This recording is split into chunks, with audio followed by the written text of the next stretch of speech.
आज जो हमारे पास सीरीज़ आजकल चल रही है,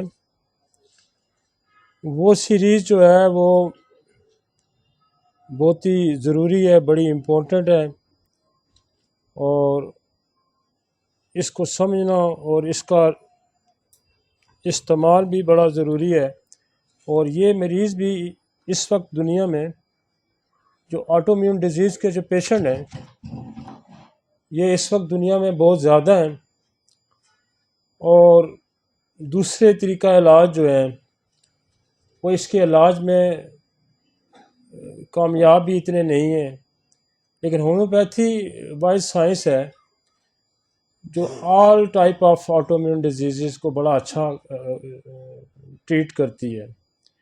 तो फ़िलहाल तो हमने ब्रेन की ऑटोइम्यून डिजीज़ शुरू की थी। हमने एक इंट्रोडक्शन दिया था कि व्हाट इज़ ऑटोइम्यून डिजीज़ और कौन सी ऐसी अद्वियात हैं जो ऑटोइम्यून डिजीज़ में एक हमने शुरू में एक इंट्रोडक्शरी लेक्चर था जो मेरा पहला, उसमें हमने बताया था। पीछे हमने मल्टीपल स्क्लेरोसिस किया और जीबी सिंड्रोम किया। और आज जो मेरे पास दो टॉपिक हैं वो ये है, एक तो है ऑटिज़म और एक है मेरे पास जो है माइस्थीनिया ग्रेवस। ये दोनों हम आज करेंगे इंशाल्लाह और दोनों का तदारक भी आपको बताएंगे। और ये भी बड़े ख़ास करके जो ऑटोइम्यून डिजीज़ है उसको ऑटिज़म है, ये बहुत ज़्यादा है इस वक्त दुनिया में। स्पेशली आपकी जो मॉडर्न वर्ल्ड्स है, जो जो वेस्टर्न वर्ल्ड्स है, या उसमें भी बहुत ज़्यादा पाया जाता है। हमारे यहाँ भी इसका जो है एशिया में और हमारे इस रीजन में ऑटोइम्यून ऑटिज़म जो है वो बहुत ज़्यादा पाया जा रहा है। तो एक तो हम इसकी काजेज़ को डिस्कस करेंगे और इसके इलाज की भी बात करेंगे।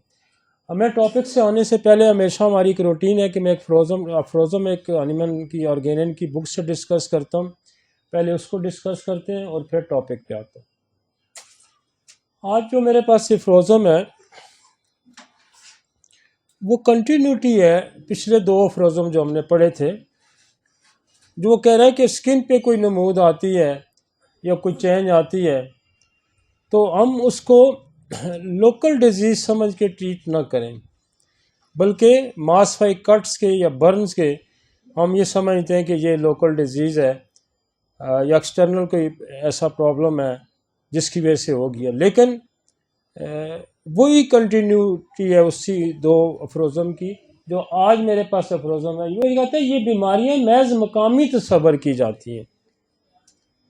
ये उसकी कंटिन्यूटी है जिसमें वो कह रहा था कि स्किन के अंदर कोई आपको रैश नज़र आ जाता है या स्किन के अंदर कोई नमूद नज़र आ जाती है तो आप उसको लोकल डिजीज़ न समझें।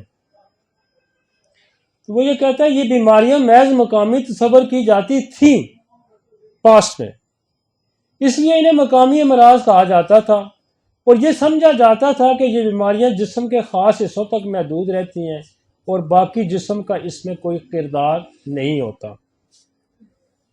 ये कहा जा सकता है कि ये ज़हरी अज़ा पर नमूदार होने वाली बीमारियों का बाकी जिस्म के कोई इदराक नहीं होता। ये कहा जा सकता है कि ज़ाहिरी अज़ा पर नमूद होने वाली बीमारियों का बाकी जिस्म को कोई इदराक नहीं होता, कहा जा सकता है, लेकिन ऐसा नहीं है। मतलब किसी के जोड़ पे दर्द हो जाना ये मकामी डिजीज़ है। बस घुटने में दर्द हो जाना, अंगूठे पे दर्द आ जाना, तो ये क्या है? हम इसको कहेंगे जी लोकल है, बाकी जिस्म तो ठीक है, मेरे अंगूठे पे दर्द स्टार्ट हो गया, तो ये लोकल नहीं है। अंगूठे पे दर्द की अलामत किसकी हो सकती है कि ये गाउट है। अब गाउट के पीछे स्टोरी क्या है कि यूरिक एसिड ज़्यादा है। तो यूरिक एसिड कहाँ पे है? ब्लड के अंदर है, तो मकामी तो फिर ना हुई। इसी तरह घुटने के अंदर दर्द हो जाता है और घुटने के अंदर जो दर्द हो जाता है उसकी दर्द की कई एक वजूहत हो सकती हैं। ऑस्टियोआर्थराइटिस हो सकता है जो डिजनरेटिव चेंजेस की डिजीज है, ऑटोइम्यून डिजीज हो सकती है जिसको रूमेटॉइड आर्थराइटिस कहते हैं। दर्द तो वही होगा, लोकल होगा, लेकिन उसके पीछे कहानी कुछ और है। उसके पीछे कहानी ऑटोइम्यून डिजीज है, और वो जो आपकी मेम्ब्रेन्स है उसको डिस्ट्रॉय करती है, और वो जोड़ में दर्द पैदा होगा।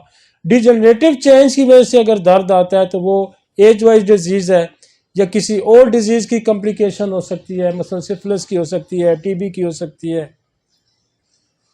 तो वो ये कहना चाह रहा है कि लोकल डिजीज को समझा जाता था कि ये मकामी बीमारी है, उसको लोकली ट्रीट किया जाए।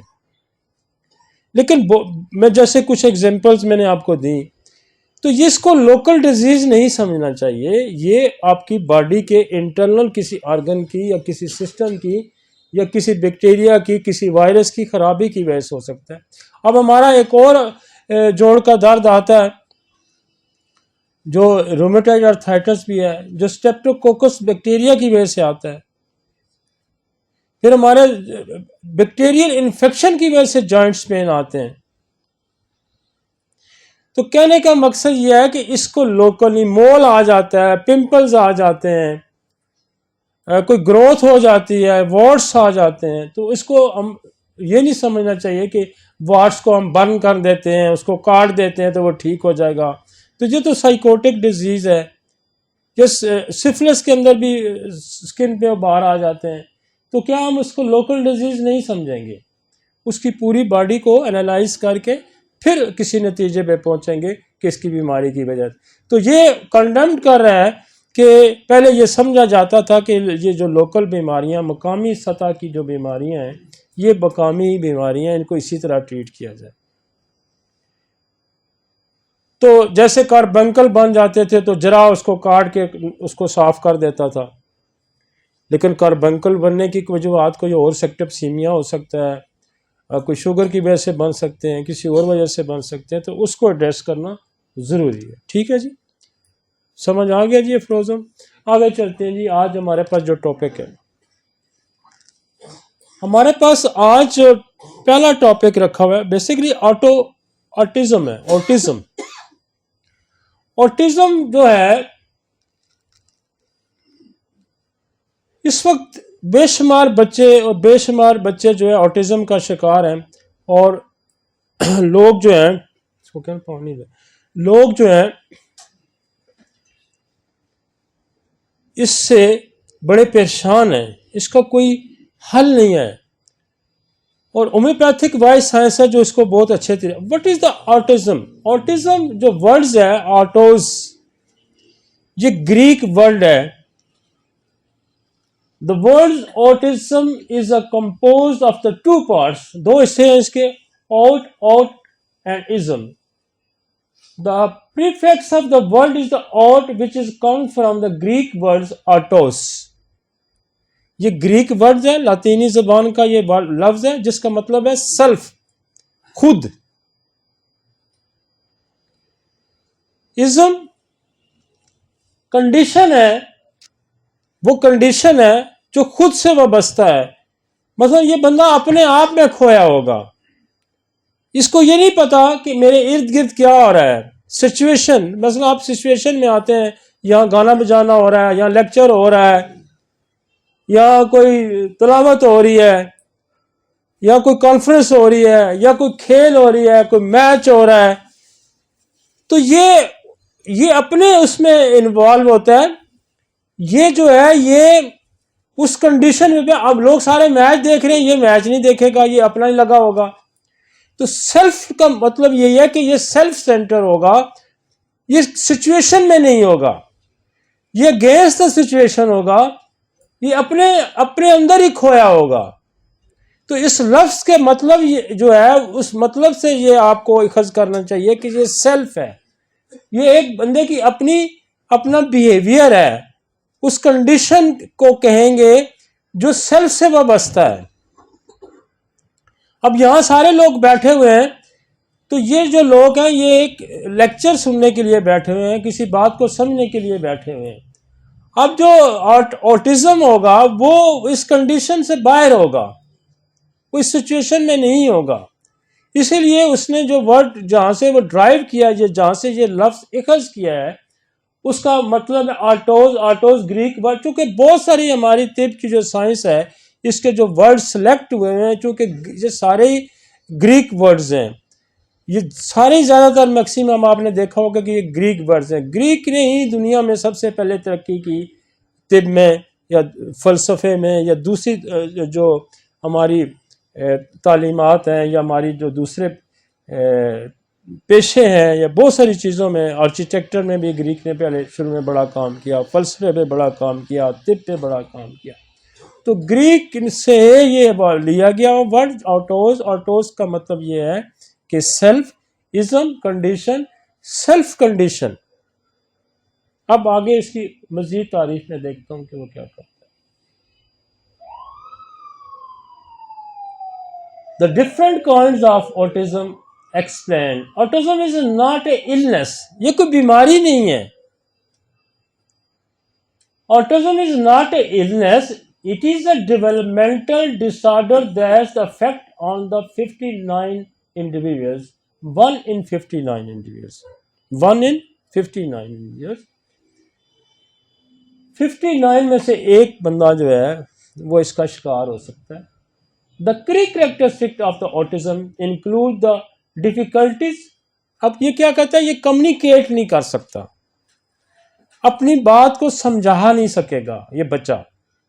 बच्चे जो होते हैं ना, जब लर्निंग प्रोसेस में होते हैं तो वो कम्युनिकेट करते हैं। पहला काम क्या होता है, कम्युनिकेट। और फर्स्ट कम्युनिकेशन क्या है उसकी बच्चे की, कि जब बच्चा 3-4 माह का, महीने का, 10 महीने का, 10 दिन का, 1 दिन का भी बच्चा ना आपको कम्युनिकेट करता है। पहले आई कांटेक्ट करता है, देखता है।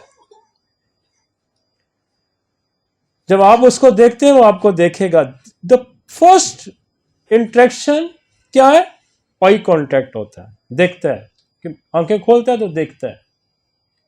उसका देखना अगर नॉर्मल नहीं है, मतलब आप उसको बुला रहे हैं तो आपकी तरफ उसको देखना, तो अगर देखना उसका नॉर्मल नहीं है तो वहां से भी डायग्नोसिस बन सकती है कि दिस इज द ऑटिज्म।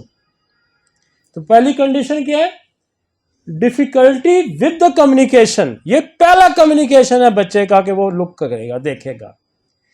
जैसे पहले दुनिया में बच्चा आता है तो पहले क्या सिम्टम आती है कि जब वो ऑक्सीजन ब्रेन में पहुंचती है तो क्या करता है, क्राई करता है, क्राई करता है, रोता है। जब वो रोता है तो हम कहते हैं कि ऑक्सीजन ब्रेन में पहुंच गया है, बच्चा रोया है, इसका मतलब है कि वो बच्चा जो है वो ठीक है। अगर नहीं रोएगा तो फिर हम ये समझें कि एस्फेक्सिया हो गया है और ब्रेन में ऑक्सीजन नहीं पहुंचा, बच्चा लेट क्राई किया है, तो वो उसकी कॉम्प्लिकेशन हमने बेशुमार दफा डिस्कस की। तो फर्स्ट कम्युनिकेशन, फर्स्ट क्या कंडीशन होती है, कम्युनिकेशन, आपसे राब्ता। राब्ता चूंकि वो बोल तो नहीं सकता, क्या करेगा, देखेगा। लैंग्वेज, सीखने का अमल, जबान नहीं सीख सकता वो बच्चा। 2 साल का हो गया, 3 साल का हो गया जी, वर्ड्स नहीं आते इसको बोलने। पहले तो कम्युनिकेट उसने नहीं किया, फिर उसने कोई जबान नहीं सीखी, कुछ ने बोलना नहीं सीखा, कोई उसने वर्ड्स नहीं निकाला। एंड द सोशल इंटरेक्शन, उसका सोशल इंटरेक्शन नहीं है, ये मेरी माँ है, ये मेरा बाप है, ये मेरा भाई है, ये कोई मतलब सोशल इंटरेक्शन उसका नहीं होता। तो ये वो बेसिक चीज़ें हैं। जब ऑटिज्म का बच्चा आपके पास आएगा तो क्या वो कम्युनिकेट कर रहा है, नहीं कर रहा। अगर नहीं कर रहा तो इसका मतलब है तो फिर कोई जबान, अब 2-3 साल का होता है, कोई वर्ड्स बोलता है जी, नहीं बोलता जी बच्चा वर्ड्स। अब इसको स्पीच डिफिकल्टीज, वो अलग बिहेवियर्स होंगे कि अक्सर बच्चे जो है वो बोलते नहीं हैं, लैंग्वेज का प्रॉब्लम होता है, लेकिन उनके कम्युनिकेशन आपके साथ होगा। अगर कम्युनिकेशन है तो बोलता नहीं है तो फिर और वजह है। अब आप उसको बुलाते हैं तो आपको कांटेक्ट करता है, बुलाए तो इधर आ जाता है, तो दिस इज द कम्युनिकेशन, तो ठीक है, लेकिन वर्ड्स नहीं बोलता तो फिर स्पीच प्रॉब्लम है। फिर वो हियरिंग सुनता नहीं है, वो अलहदा काम हो जाएगा, तो वो डिफरेंट है। लेकिन इसका कम्युनिकेशन होना चाहिए, इंटरेक्ट करना चाहिए, इसको जबान आनी चाहिए। अगर ज़बान नहीं आती इसको, इसका सुनने का प्रॉब्लम नहीं, स्पीच प्रॉब्लम नहीं है, तो फिर इसका मतलब ये है कि ये ऑटिज्म की तरफ जा रहा है। As well as fixation with the routine and specific topics. बाज़ दफ़ा ये किसी एक चीज़ में अपने फंसा रहता है, कोई चीज़ फिरता रहेगा, कोई खिलौने के पीछे पड़ा रहेगा। तो कहीं ना कहीं अक्सर बच्चे हमने देखे हैं कि ये वो मोबाइल पे लगे रहते हैं, कोई गेम देखते रहते हैं, कोई एक आध खिलौना इनका फेवरेट होता है उसके साथ अटैच होते हैं, पानी के साथ खेल रहे हैं, कोई बर्तन पकड़ लेते हैं। तो ये फिक्सेशन है इनकी। The people with autism typically show symptom as the infant however the disorder will stay with them for their lifetime. कुछ लोग सीख जाते हैं, डिले स्पीच भी होती है, डिले इंट्रैक्शन भी होता है, लेकिन कुछ वो कहता है कि सारी ज़िंदगी ऑटिस्टिक रहते हैं, सारी ज़िंदगी ऑटिज्म का शिकार रहते हैं। Next,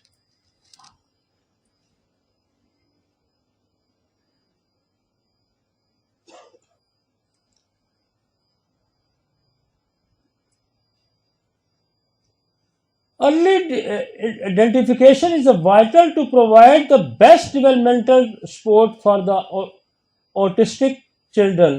However, there are different types of autism in the adult, which may be milder and take more time to identify. Understanding autism can be extremely confusing, especially with the recent change in how it is diagnosed and defined. तो ये जो बातें मैं पहले कर चुका हूँ वो यही कहता है कि ये कुछ कम दर्जे के भी होते हैं, कुछ ज़्यादा दर्जे के भी होते हैं। कुछ बंदे जो होते हैं उनको हम ऑटिस्टिक कहते हैं कि वो बड़े भी होते हैं, पढ़ लिख भी जाते हैं, डिग्रियां भी ले लेते हैं, फिर भी ऑटिस्टिक होते हैं, अपने ही उसमें लाइन से नहीं हटते।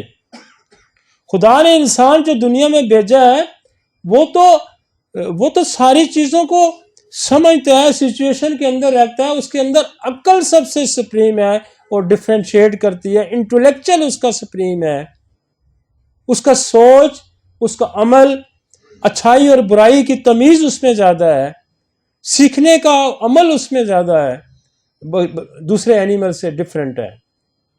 तो जब एनिमल लाइक बिहेवियर है और वो अपने ही उस दुनिया में मगन है, खोया हुआ है, तो जिसको सिचुएशन का कोई अंदाजा नहीं है, तो दैट इज द ऑटिज्म। आगे चले जी।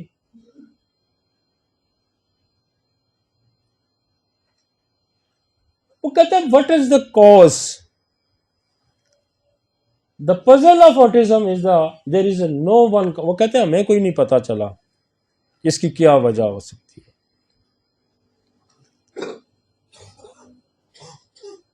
लेकिन ये भी वो कहता है कि ये वजह मुझे हमें भी नहीं पता, लेकिन ये भी हो सकता है autism can occur as a result of rare gene change और जेनेटिक डिसमोटेशन। कि ये भी देखा गया है कि बाप को कोई थोड़ा सा ऑटिज्म के या कोई डिप्रेशन के या कोई इस तरह के शिज़ोफ्रेनिक था, तो उसकी औलाद में आ रहा, इसका मतलब है जेनेटिक मोटेशन है, कोई जीन की मोटेशन हो सकती है। हमने बेशुमार बच्चे ऐसे देखे हैं जो ट्यूबरक्लोसिस फैमिली के बच्चे थे, उनके यहां ऑटिज्म मैंने देखा है। जो हमारी अप्रोच अपनी है, हमारे यहां बेशुमार ऐसे बच्चे हैं जो ऑटिज्म का शिकार हैं, जिसको हमने हिस्ट्री पे देखा है कि कैंसर हिस्ट्री थी इनके अंदर, तो वो बच्चे ऑटिज्म का शिकार हुए। तो हमने अपनी एक नई अप्रोच रखी है। हम ये कहते हैं कि ये जेनेटिक तो हो सकता है। मां डिप्रेशन का शिकार रही है during the pregnancy and before the pregnancy, and उसकी मैरिटल लाइफ डिस्टर्ब रही है, तो वो उसके यहां बच्चा ऑटिस्टिक हो सकता है। तो वो ये कहता है रेयर जीन्स चेंजेस और जेनेटिक मोटेशन, जीन के ऊपर कोई मोटेशन आ जाती है, तो वो क्या वजूहत हो सकती है। वो कहता है कि environmental risk factor during after a pregnancy, जो मैं पहले भी जिक्र कि प्रेगनेंसी के दौरान कोई ऐसा एनवायरमेंटल रिस्क हो सकता है, कोई फियर, कोई खौफ, कोई प्रेशर, कोई मसाइल, कोई डिप्रेशन, कोई डाइवर्स हो जाती है, तो ये वजह भी हो सकती है, वो बच्चे के जहन पे असरअंदाज हो सकती है, और ये असरअंदाज होती है। मैं आपको एक केस बताऊं कि मेरे पास एक बच्चा आया और वो मेंटली रिटॉर्टेड था, और जब हमने हिस्ट्री ली उसकी कि उसकी माँ ड्यूरिंग द प्रेगनेंसी उसके हस्बैंड की डेथ हुई, और वो उसके बाद वो बच्चा पैदा हुआ, और वो बच्चा हमने इग्नेशिया से ठीक किया। डिसअपॉइंटमेंट बेस पे। इसलिए जो चीज़ें ट्रांसफ़र होती हैं जो एक रेस से दूसरी रेस के अंदर, उसको भी हमें बड़ा ज़रूरी देखना है। एक तो मियाज़मेट्रिक चीज़ों को बड़ा ज़रूरी देखना है, एक उस बिहेवियर को ज़रूर देखना है जो उसके साथ था। वो ऑटिस्टिक बच्चे को उसका शिकार कर सकता है। तो ये इन्वायरमेंटल, एटमॉस्फेरिक एंड वो कंडीशन कि उसका उस वक्त उसके साथ क्या बिहेव था, सोसाइटी का, उसके घर वालों का, या उसके साथ क्या था, उसको हमने जरूर कंसीडर करना। नेक्स्ट जी।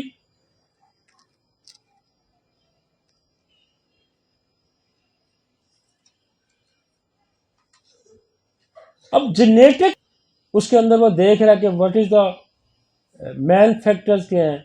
इम्यून एक्टिवेशन इवेंट्स भी है इसके अंदर। अब हालांकि ऑटिज्म जो है वो तो एक कोई ऐसी इलनेस नहीं है, वो बिहेवियर प्रॉब्लम है, लेकिन देखा यह गया है कि ये ऑटोम्यून, कि आपका अपना निज़ाम आपके खिलाफ इस्तेमाल होना शुरू हो गया है। तो ये भी देखा गया है, ये भी देखा गया है कि ये क्या है। कुछ केसेस में हिस्ट्री में यह भी मिला है कि किसी न किसी वजह से आपका इम्यून सिस्टम एक्टिवेट हुआ और वो अपने खिलाफ ही इस्तेमाल होना शुरू हो गया। तो एक हिस्सा इसका यह भी है, हम उसको देखेंगे कि ये हिस्सा कौन सा है। इसमें जो बड़ा हिस्सा है, एक तो हमने कहा जी ट्यूबरक्लोसिस की हिस्ट्री हो सकती है, कैंसर की हिस्ट्री हो सकती है, फैमिली के अंदर बिहेवियर की हिस्ट्री हो सकती है, जेनेटिक डिसऑर्डर्स हो सकता है। लेकिन जो ऑटोइम्यून डिजीज का पार्ट है उसमें क्या हो सकता है, उसमें वो कहते हैं the vaccine autism hypothesis. Vaccine are the among the immune activation event that can alter neurodevelopment and result in autism. कि आपने वैक्सीन ली, बच्चे को दी, और बच्चे ने ब्रेन के अंदर न्यूरॉन पे अटैक कर दिया। अब जो न्यूरॉन पे अटैक हुआ, तो ब्रेन पे जब अटैक हुआ तो क्या हुआ, आपके ब्रेन के अंदर केमिकल्स हैं, न्यूरोट्रांसमीटर्स हैं, एपोमॉर्फिन है, आपका ग्लूटामेट है, गाबा है, डोपामीन है, सेरोटोनिन है। ये सारे काफी सारे केमिकल्स हैं जो ब्रेन के अंदर हैं, वो इफेक्ट हो सकते हैं। मसलन डोपामीन इफेक्ट होता है तो क्या होता है, आपके अंदर वो जो एक्टिविटीज है उसमें फर्क आएगा। आपका सेरोटोनिन लेवल अगर अपसेट होता है तो आपके खुशी गमी का आंसर अब होगा। तो बहुत सारे जो ऑटोइम्यून जो डिसऑर्डर्स हैं बच्चों के अंदर, वैक्सीनेशन एक बहुत बड़ा फैक्टर है। कोई और भी इन्फेक्शन हो सकता है, जैसे कोई बैक्टीरियल इन्फेक्शन हो सकता है, कोई वायरल इन्फेक्शन हो सकता है, कोई फंगल इन्फेक्शन हो सकता है, तो कोई और भी फंक्शन आपके। अच्छा, ऑटो इम्यून डिजीजेस पैदा कैसे होती है ना, मैंने पिछली दफा बड़ा शॉर्टली एक लाइन में ये बताता हूं कि जब आपका इम्यून सिस्टम किसी भी फॉरेन बॉडी के खिलाफ या किसी चीज के खिलाफ एक्टिवेट होगा, तो वो क्या करेगा, उस चीज को मारने की कोशिश करेगा। उस चीज को मारने की कोशिश करते हुए वो शनाख्त गलत करेगा और अपने टिश्यू को मारना शुरू कर देगा। ये है ना ऑटोमेजी। अब यहां भी है कि वैक्सीनेशन हुई, और उस वैक्सीनेशन क्या हुआ कि वो मीजल के खिलाफ वैक्सीनेशन है, वो मम्स के खिलाफ एक वैक्सीन है, वो टीबी के खिलाफ है, वो डिप्थेरिया के खिलाफ है, वो काली खांसी के खिलाफ है। वो जिस्म एक्टिवेट हुआ उसके खिलाफ, तो साथ ही उसने अटैक कर दिया आपके न्यूरॉन पे। तो जो लोग वैक्सीनेटेड होते हैं और वो ऑटिस्टिक हो सकते हैं, उनको सबसे पहले आपने एंटी वैक्सीनेट करना है या आफ्टर इफेक्ट ऑफ वैक्सीनेशन को करना है। जैसे थूजा आप दे सकते हैं, वैक्सीनिनम दे सकते हैं, मेलेंड्रिनम दे सकते हैं, वायरोलिनम दे सकते हैं, ठीक है जी, स्लेशिया दे सकते हैं। और अगर आपको स्पेसिफिक किसी वैक्सीन का पता हो, एमएमआर जैसे दी जाती है, डीडीटी भी दी जाती है, मतलब एमएमआर भी अवेलेबल है, और ये बीसीजी है, तो आपको अगर ये पता है कि कोई स्पेसिफिक जो वैक्सीन दी गई है, तो आप उसको भी अप्लाई कर सकते हैं, उसी वैक्सीन से दवाई बना के आप अप्लाई कर सकते हैं। तो ये मैंने देखा है कि दुनिया में बेशुमार अमराज ऐसे हैं जिसका सबब वैक्सीन है, और कोई भी डॉक्टर इसको एड्रेस ही नहीं करता। मेरे पास 20-25 साल पहले एक बच्चा आया और उसका डायरिया ठीक ना हो, मोशन ठीक ना हो। वो पहले बेशुमार इलाज करा चुका था, मेरे पास भी वो, मैं कभी एलोक्रोटन दे रहा हूँ, कभी पोलो दे रहा हूँ, कभी बेसिलिनियम दे रहा हूँ, कभी क्या दे रहा हूँ, वो बच्चा ठीक नहीं हो रहा। मैंने एक स्टडी पढ़ी हुई थी बर्नर्ड की, वो कहता है कि जिस बच्चे को वैक्सीन लगी हो उस पर दवाई असरअंदाज ही नहीं होती। और उसने ये भी कहा हुआ है कि इवन आप ट्यूबरक्लोनियम कितनी बड़ी दवाई है कि अगर आप ट्यूबरक्लोनियम देते हैं और ट्यूबरक्लोनियम भी उस पर असरअंदाज नहीं होगी,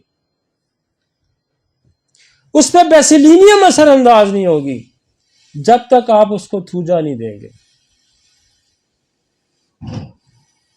जब तक आप उसको थूजा नहीं दे। मैंने थूजा 30 की उसको 6 पुड़ियां बना दी, और मैं एक्यूट केसेस में मेरी कोशिश होती है कि मैं पेशेंट को ज़्यादा लंबी दवाई ना दूं। मैंने उसको अटैच रखा, दूसरे दिन आया, तीसरे दिन मैंने कहा जी मोशन रुक गए, मोशन रुक गए। तो वैक्सीनेशन को हम कितना इग्नोर करते हैं और उससे क्या क्या मसाइल पैदा हो सकते हैं, और उसकी वजह से आपकी ड्रग्स काम नहीं करेंगी। और ये चैप्टर जो आपका, मैं पिछले दिनों में बहुत सारे दोस्तों से मेरा जिक्र हुआ कि आप अगर ट्यूबरक्लोनियम को पढ़ें बोरक में, और उसको जाके पढ़ें जो उसका रिलेशनशिप का चैप्टर है, तो उसमें वो लिखता है कि ट्यूबरक्लोनियम जो है वो काम नहीं करेगी उस बंदे पे या उस बच्चे पे जिसको वैक्सीन लगी हुई को। मेरे पास बेशुमार डॉक्टर कहते हैं, ओ जी हमने नजले में ट्यूबर भी दे दी सर जी, कोई काम नहीं हुआ। ये कहते हो ना, हमने मेडोरिनम भी दे दी, कोई काम नहीं हुआ, हमने इन्फ्लुएंजम भी दी जी, हमने एलएस भी दे दी, हमने फलां भी दे दी। तो आपने तो उसको थूजा नहीं ना दी, थूजा दे के ट्यूबरक्लोनियम देते तो काम चल जाता। तो वो रिलेशनशिप इतना खूबसूरत उसने लिखा हुआ है बोरेक ने, कि वो कहता है जब ट्यूबरक्लोनियम फेल हो जाए तो ये देखेंगे कहीं वैक्सीन ने उसके रास्ते को ब्लॉक तो नहीं किया हुआ, तो पहले वो ब्लॉक तोड़ें। अब आपको मेरी सारी साइंस का पता चलता होगा कि जो हम क्रॉनिक डिजीज, एक्यूट डिजीज में देते हैं कि हम ऑब्स्ट्रक्शन को रिमूव करते हैं, और लोग कहते हैं, ये कहता है ट्यूबर भी दे दो, मेडोरिनम भी दे दो, थूजा भी दे दो, तो ये तो गलत कर रहा है, हमें एक दवाई देनी चाहिए। द फादर ऑफ होम्योपैथी, जिन्होंने होम्योपैथी पे कैंट ने, बोरेक ने हनीमन ने, बोनिंग हैसन ने, फ्रिंगटन ने, नैश ने, हेरिंग ने जितना काम किया है, कभी यार आप उनको पढ़ तो लें। सिंगल मेडिसिन देने का मकसद सिर्फ ये नहीं है कि आप ऑब्स्ट्रक्शन ही ना रिमूव करें, और जब आप ऑब्स्ट्रक्शन रिमूव नहीं करेंगे तो आप उसको ठीक करने की सलाहियत कैसे रखते हैं? ट्यूबरकुलोनियम इतनी बड़ी दवाई है, वो काम नहीं कर रही भाई, वो काम ही नहीं कर रही। और थूजा तो उससे छोटी दवाई है, लेकिन थूजा ब्लॉक कर रही है वैक्सीनेशन को, आपने उसको रिमूव किया। अब आमतौर पर हम क्या करते हैं, हम मियाज़मेटिक नसोर्स को पहले लगाते हैं और बाकी ड्रग, और थूजा जो है वो नसोर्स नहीं है, और यहां काम उल्टा है।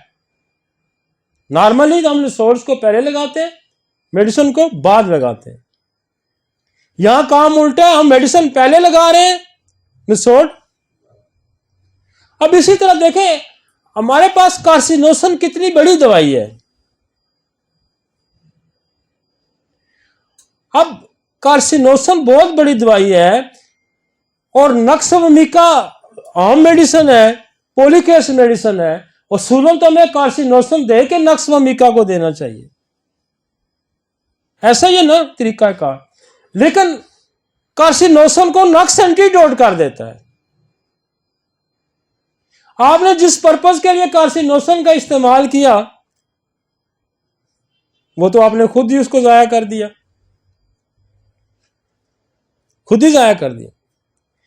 तो ये जो तालमेल है, इसको बड़ा समझना जरूरी है। आपने नक्स दी, फिर ट्यूबर दे दी, नक्स दी, अब ट्यूबर को भी नक्स एंटीडोट कर देता है।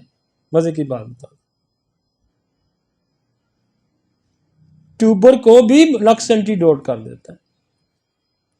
अब अगर आपको नक्स लाजमी ट्यूबर के बाद देनी है, तो फिर हमें क्या करना होगा, नक्स दें, ट्यूबर दें, सल्फर दें, फिर नक्स पे चले जाए।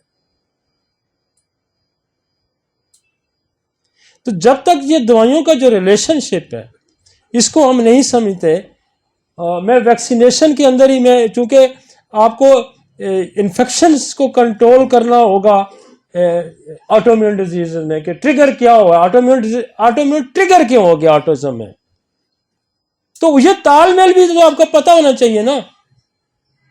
अगर आप ये अब वो कहता है जब ट्यूबरकुलोनियम फेल हो जाती है, वो तो एक वजह बताई है ना उसने। ये बोरक ही लिखता है, बड़ी सिंपल बोरक ही लिखता है, जब ट्यूबरकुलोनियम फेल हो जाती है तो फिर मुझे क्या करना, मैं सिफलिनियम देता हूं। सिफलिनियम उसके फंक्शन को कंप्लीट करती है, और उसके अब सिफिलिट कोई और मियाज़म है, ट्यूबरकुलोसिस कोई और मियाज़म है, थूजा कोई और मियाज़म है। लेकिन ये रब्त जो है, ये तालमेल भी समझना बड़ा जरूरी है मेरे भाइयों, इसके बगैर काम नहीं चलेगा। और वो ये कहता है कि जब टीबी के बाद ट्यूबरकुलोनियम में देता हूं तो काम नहीं करेगी, अच्छा रिजल्ट नहीं देगी, तो मैं क्या करता हूं,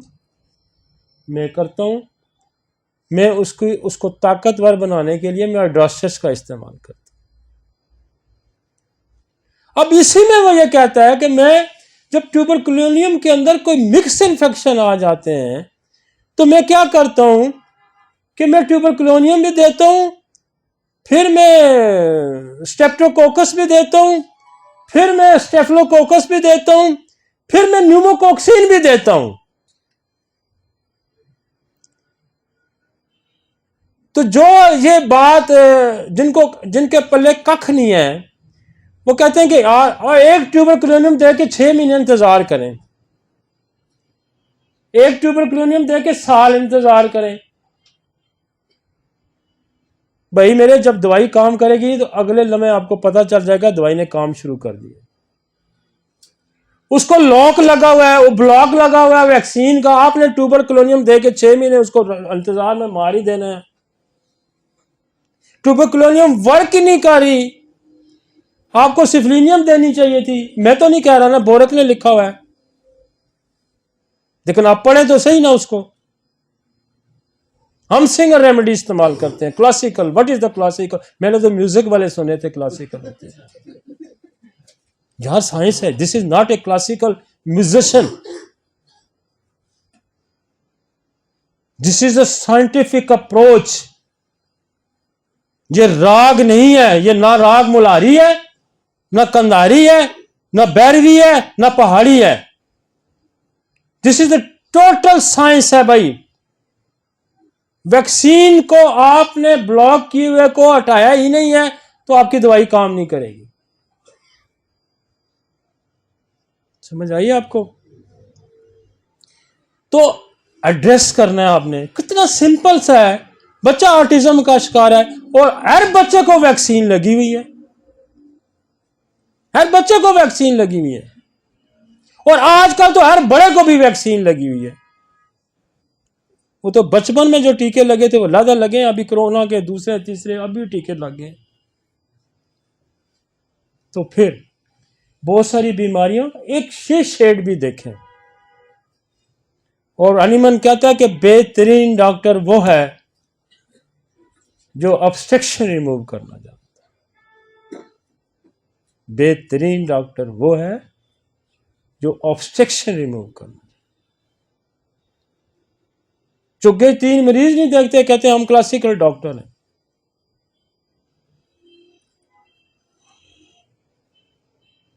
नेक्स्ट चले जी।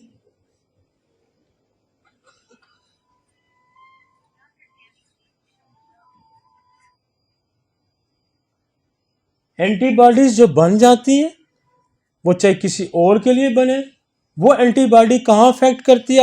ऑटिज्म में। देखें, हमने पहले मल्टीपल स्क्लेरोसिस में आपको मैकेनिज्म बताया, हमने जीबी सिंड्रोम में ऑटिज्म बताया, अभी मैं आपको इसके अंदर ऑटिज्म उसमें बताऊंगा जो हम आगे आएगा हमारा माइस्थीनिया ग्रेवस के। ये कहाँ अटैक करता है?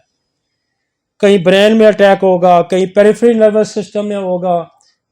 तो ये चीजें अब जब हम जीआईटी ट्रैक पढ़ेंगे तो सीलियक डिजीज कहां करती है? गट पे करती है। इसी तरह हम जब स्किन पे आएंगे तो कहां एंटीबॉडी अटैक करती है, स्किन पे कैसे करती है और स्किन को एक्टिवेट कैसे करती है। तो ये ऑटो मीन्स कि आपका इम्यून सिस्टम ट्रिगर हुआ, एक्टिवेट हुआ और उसने फिर क्या किया? गलत काम शुरू कर दिया। जैसे मैं कहता हूं लड़ाई हुई, लड़ाई आपने दुश्मनों को मारना था, आपने अपने बंदों को मारना। पोरस के हाथियों ने दुश्मनों को मारना था, जब पोरस के हाथी भागे तो उन्होंने अपने फौज को ही कुचल डाला। तो this is the autoimmune disease. आगे चलते हैं। ये वो 10 सिम्टम उसने बताए हैं। डेवलपमेंटल लर्निंग डिले होगा, डिफिकल्टी कम्युनिकेटिंग होगी, difficulty attach to unusual interest, मतलब गैर जरूरी अटैचमेंट उसकी होगा कि अब उसको बाकी खाना खा रहे हैं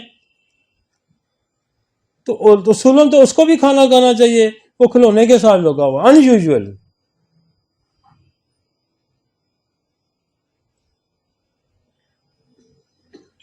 इसके अंदर स्लीप प्रॉब्लम होंगे, हाइपर एक्टिव होगा, डिफिकल्टी अंडरस्टैंडिंग इमोशन। किसी के इमोशन देखें ना आप, ये बड़ा देखें आप, जो जो बच्चे सेंसिटिव होते हैं, अब उनको यूं डांटेंगे तो समझ जाएंगे, आप स्माइल करेंगे तो वो समझ जाएगा। अब मतलब तो आपके एक्सप्रेशन, आपको इमोशंस को वो जज कर लेता है। और बच्चे को हम पहचानते ही इमोशन से। माओ डॉक्टर किससे पहचानते हैं इमोशन? किसके इमोशन क्या है? तो इमोशन जो है ना, वो उसके अंदर कम्युनिकेशन में डिफिकल्टी होगी, वो इमोशन को अंडरस्टैंड नहीं करेगा। वो वही बात, मतलब वो यहां से वहां जा रहा है, फिर बार बार वहीं जा रहा है, रिपीट मूवमेंट करेगा। इसको उठा रहा है फिर रखेगा, फिर उठा रहा है, इसको रखेगा फिर उठा रहा है। तो इस किस्म की हरकतें जो हैं, और सबसे बड़ी बात यह है कि विद इन द सिचुएशन नहीं होगा। नेक्स्ट चैलेंज, आगे चलते हैं।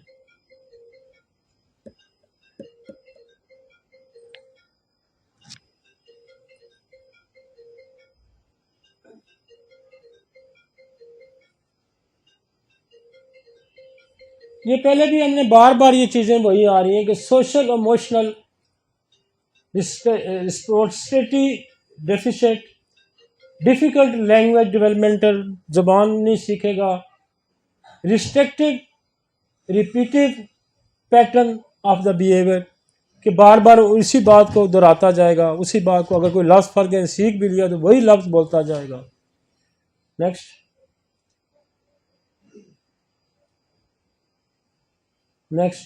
तो मैं जो बात समझने वाली है कि आपके पास बच्चा आया है, तो जब आप किसी जगह जाते हैं, किसी नई जगह पे जाते हैं या आते हैं, तो पहले अंदर बैठे हुए के बंदे से आपका इंटरेक्ट होता है।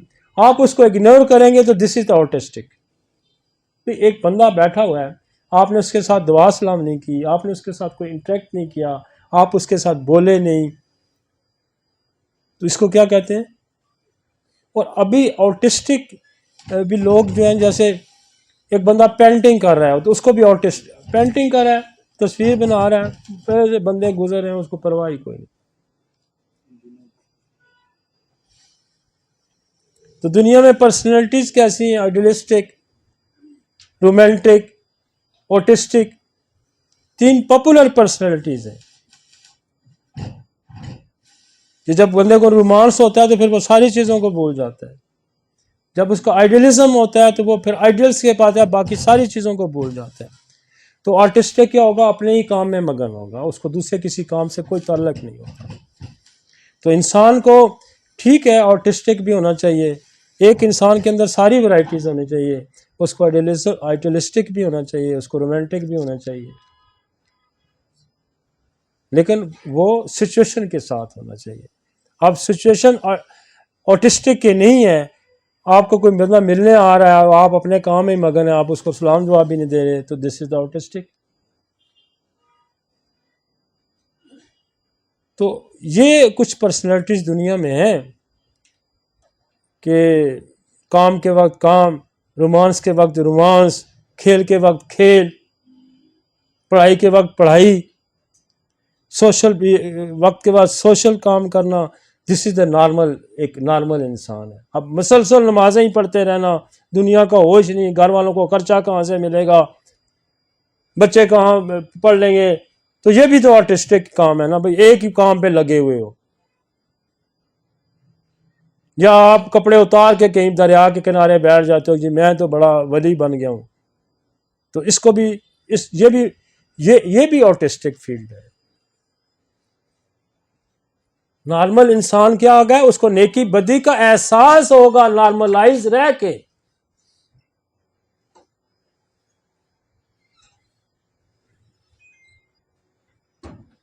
इधर यार कुर्सी को दे दो, आगे आ जाओ, जगह मिल गई।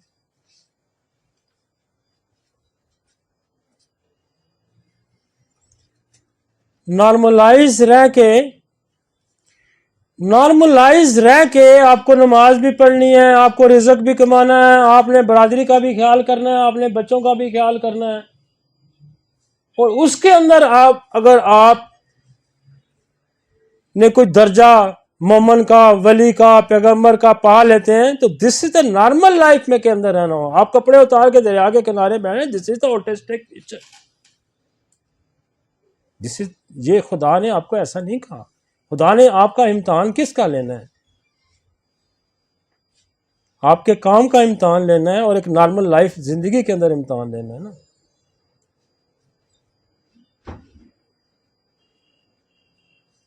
अब मैं हैरान हूं कि बाहर जो एग्जाम हो रहे हैं, जो हमारे यहाँ तो एग्जाम होते हैं, हर क्लास का एग्जाम होता है, पहली का, दूसरी का, तीसरी का, चौथी का, पांचवा। बाहर एग्जाम वो स्टेजेस करते हैं, छठी क्लास में जाके एग्जाम ले लेंगे, वो वैसे ही प्रोमोट करते रहते हैं।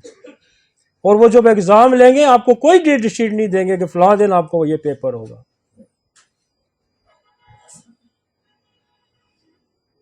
यहाँ तो हम अलर्ट हो जाएंगे ना, कल मेरा केमिस्ट्री का पेपर है, तो वो पेपर तो हम तैयारी तुरी करके पास कर लेंगे। हाँ, ऐसा नहीं होता ना। वो देखते हैं कि इसने क्या पढ़ा है, और इसको अचानक इससे पूछा जाए तो इसके पास क्या क्या हुआ। तो मुसलसल जा नमाज पे रहना, ये भी एबनॉर्मलिटी है, और मुसलसल चोरी डाके करना ये भी एबनॉर्मलिटी है। इसी वक्त उसने 5 वक्त की नमाजें, वगैरह तो सारा दिन ही नमाजें पढ़ते रहते हैं। ऐसा ही है ना, 5 वक्त की ना रखता। तो आर्टिस्टिक क्या है? आर्टिस्टिक बाय किसी की इसकी बिहेवियर जो आर्टिस्टिक है, आपको वैसे भी आपके इर्द गिर्द वैसे भी नजर आते हैं, लेकिन ये बहुत माइल्ड लेवल के होते हैं। ये तो बिल्कुल ही नहीं समझता ना कि यहाँ क्या हो रहा है, यहाँ गुफ्तगू क्या हो रही है, पानी रोटी खा रहे हैं, बैठना है, मुझे कपड़े उतारने हैं, इसको कुछ समझ नहीं होती। नेक्स्ट,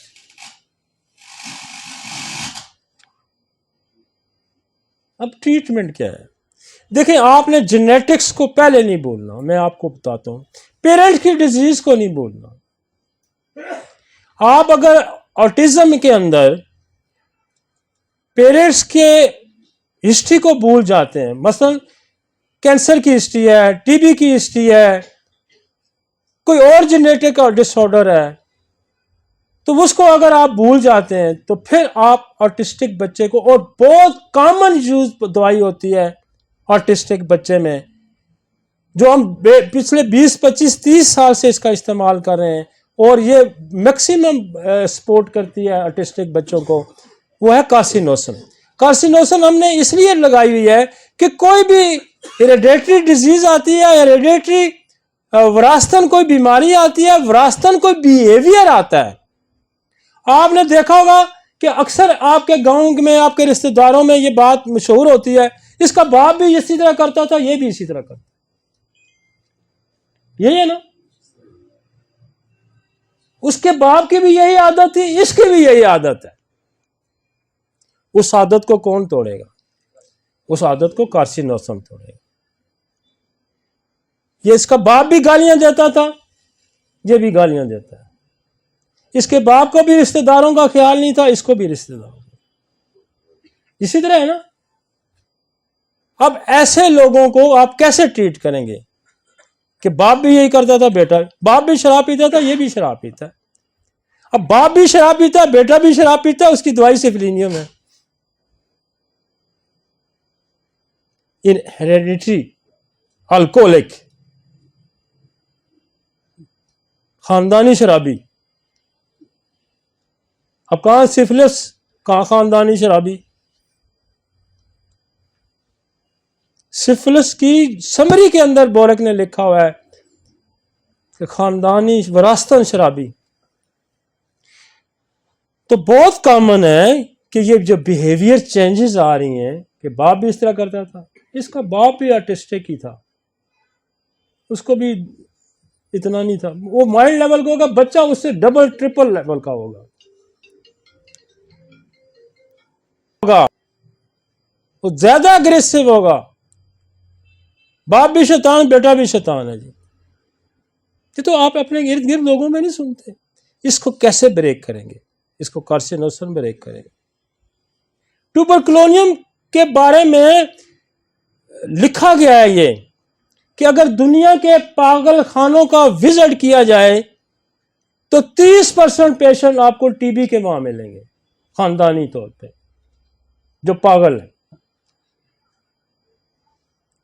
और फुटनोट में लिखा हुआ है हनीमन ने, वराइटम 30% पेशेंट वो कहता है कि वराइटम एल्बम को आपको पागल मिलेंगे। वो 60% तो आपने 2 दवाइयों में कवर कर लिए। तो हम ट्यूबरकुलोनियम को इग्नोर कर सकते हैं? ट्यूबरकुलोनियम ऑटिस्टिक है, ये रुकता नहीं, ये सैलानी है।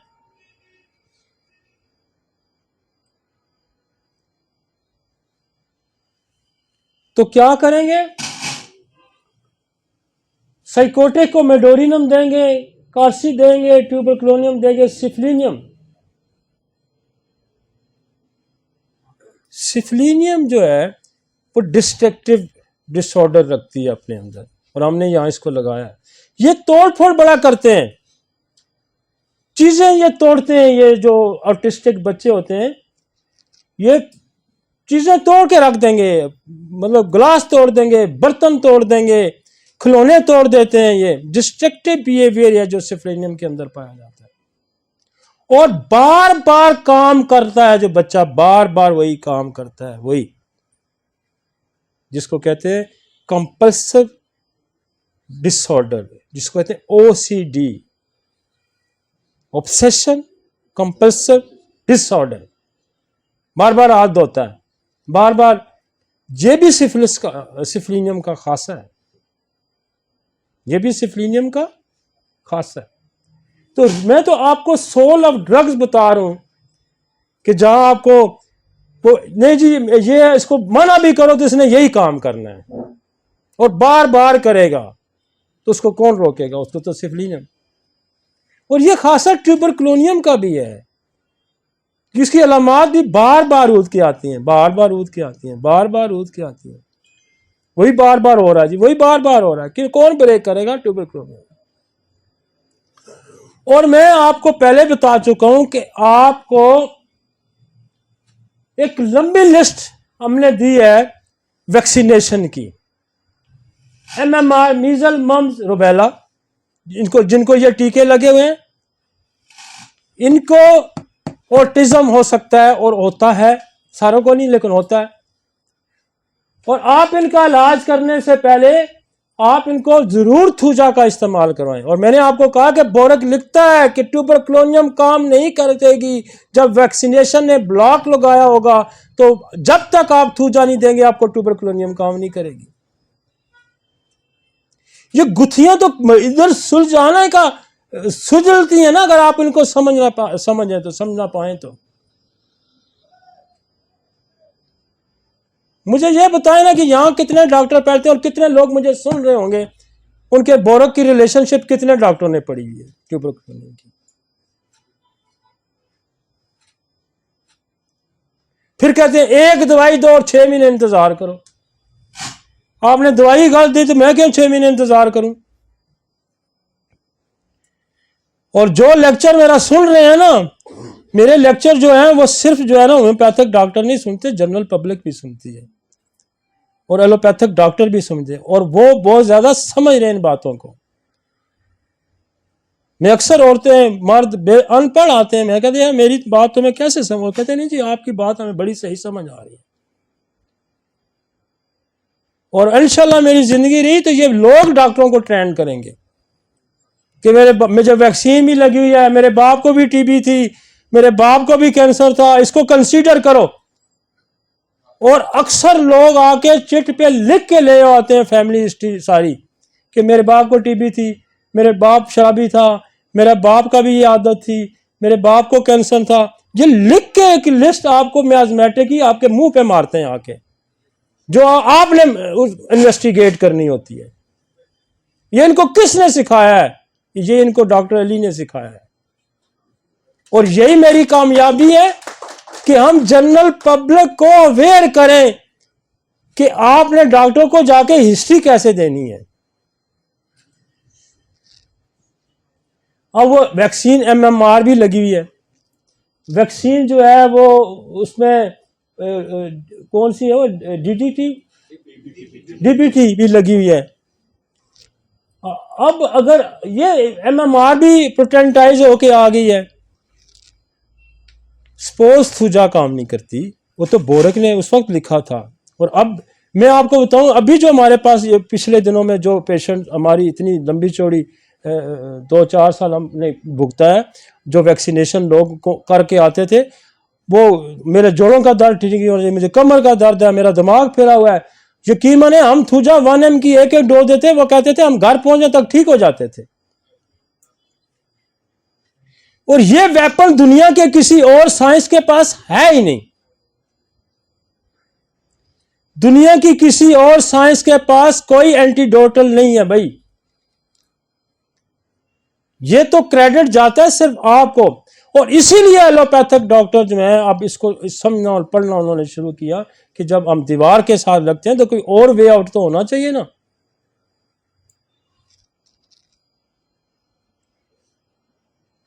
अब इसके अंदर जो है लर्निंग प्रोसेस को ना समझना, डिले, ब्राटाकार्प कांटेक्ट नहीं करता, शाइनेस बहुत ज़्यादा पाई जाती है। ये बच्चा आप जब घर जाएंगे आपको मिलेगा भी तो दरवाजे के पीछे छुपा होगा, ये आपको देखेगा भी तो उंगलियों के अंदर से देखेगा। क्या पहला काम क्या था? पहला मैंने क्या कहा था कि ये बच्चा पहले क्या करेगा? कम्युनिकेट नहीं करेगा। कम्युनिकेट नहीं करेगा तो ब्रेटाकार कम्युनिकेट ही नहीं कर रहा, छुप रहा है। तो ये ब्रेटाकार आपके व्हाइट मैटर को और ग्रे मैटर जो ब्रेन के अंदर है इसको स्ट्रेंथन करता है और आपके अंदर से ये शाइनेस वगैरह खत्म हो जाती है, कम्युनिकेशन बहाल कराता है। कहना बस टाइवा। अब हमने कहा कि एक ही काम करता रहता है, एक ही काम करता रहता है। अब कहना बस टाइवा वाला बच्चा जब आएगा ना ऑटिस्टिक, तो क्या करेगा? हंसता ही जाएगा। इसके अंदर लाफिंग मीनिया, मुसलसल लाफिंग मीनिया। और मैंने बेशुमार बच्चे, जब लाफिंग मीनिया ठीक हुआ तो बच्चे नॉर्मल हो गए। कहना बस टाइवा और सॉरी कहना बस संडिका लाफिंग मीनिया को ठीक करता है। और एक और भी दवाई है लाफिंग मीनिया की, वो है अभी याद आ जाएगी, एक और भी काफी यूज होने वाली दवाई है, क्रोकस, क्रोकस टाइवा, वो भी हंसता है, हर वक्त हंसना। चाहे कोई मरा हुआ है तो ये हंसेगा, चाहे कोई खुशी है तब भी हंसेगा, आपसे बात करेगा तो लाफिंग। और लाफिंग मीनिया कैनबस संडिका बहुत अच्छा, ये भी ऑटिस्टिक का एक पॉट है, एक ही काम कर रहा है बार बार।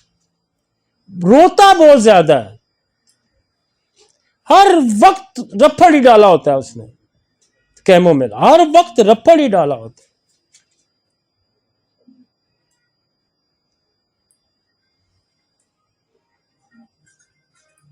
अब आपके पास एक दवाई बड़ी मजे की दवाई है आयोसेमस, जो भी हम इसको कसरत से इस्तेमाल करते हैं। इनके अंदर